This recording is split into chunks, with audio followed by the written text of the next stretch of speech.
सिपीनची डिसिप्लिनची वरिष्ठ अधिकाऱ्यांची चर्चा सुरू आहे। गुन्हा दाखल केल्याशिवाय सकल हिंदू समाज स्वस्थ बसणार नाही, अशा प्रकारची विश्व हिंदू परिषदेची सर्वांची भूमिका आहे। परंतु पोलिसांनी काय आश्वासन दिले? पोलिसांनी माझ्या समोरच सिपीनशी बोलणं केलं। या विषयावरची लोढा साहेबांची तक्रार सिपीनकडे आहे, त्याच्यामुळे एका वेळेला तिथली तक्रार इथली तक्रार, तर इथे 0 FIR करून तिकडे ट्रान्सफर करायचं की इथे स्टेटमेंट घेऊन त्यांच्या FIR मध्ये इन्क्लूड करायचं, यावर लीगल टेक्निकल गोष्टीवर त्यांची वरिष्ठांशी चर्चा सुरू आहे।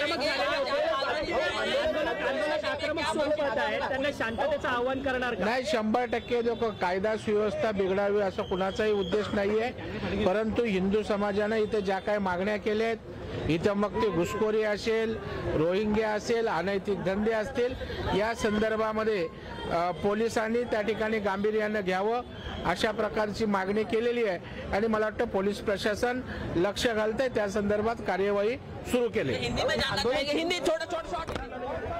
भाजपाचे वरिष्ठ नेते प्रवीण दरेकर यांची ही प्रतिक्रिया आपण पाहिलेली आहे। पोलिसांशी बोलणं सुरू आहे, संपर्क सुरू आहे।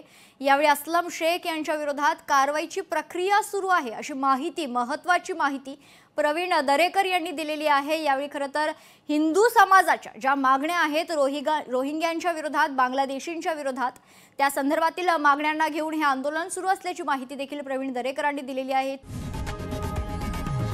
लोकशाही मराठी ऐका, पहा, जागरूक रहा।